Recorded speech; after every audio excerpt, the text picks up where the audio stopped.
صدقوني وبأمانة من أسهل المعجنات اللي تقدري تعمليها معايا، والحشوات اللي انت حباها.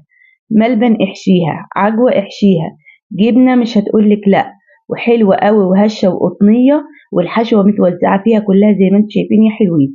ما تستصعبيش الأمر لأن هسهل عليك الموضوع خالص علشان تقومي تعمليها من نص كيلو دقيق. حرفيا ما شاء الله كل الكمية والخير الكتير ده من نص كيلو دقيق. هنسمي بالله ونصلي على رسول عليه أفضل الصلاة والسلام.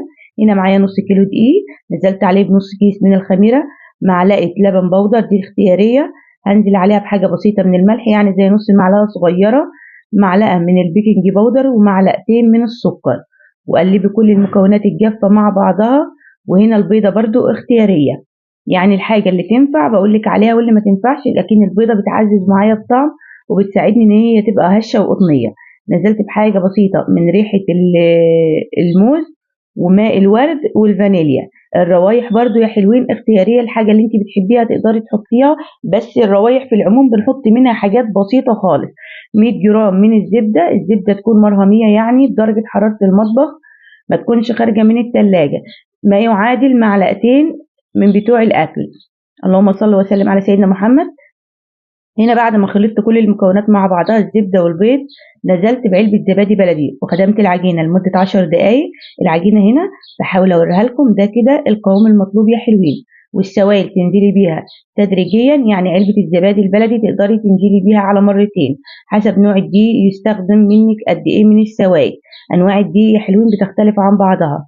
وبعد كده هغطيها بكيس علشان وشها ما يشققش او ينشف معايا، وهسيبها تخمر معايا. حرفيا عجينة ناجحة مليون في المية بإذن الله. ولو وصلتم لغاية وعجبتكم الوصفة، عاوزة منكم أحلى لايك وشير علشان يوصلكم مني كل جديد. الحشوات زي ما اتفقنا لكم حرية الاختيار.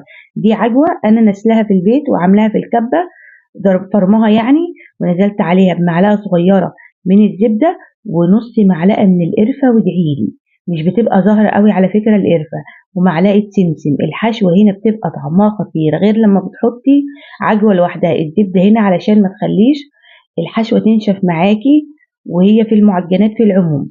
هنا العجينة كانت خمرت معايا، هفرغ الهواء الموجود فيها وارجعها زي الأصل وخلاص. هنا بقى ببدأ هبرم معايا كام واحدة من الحشوة.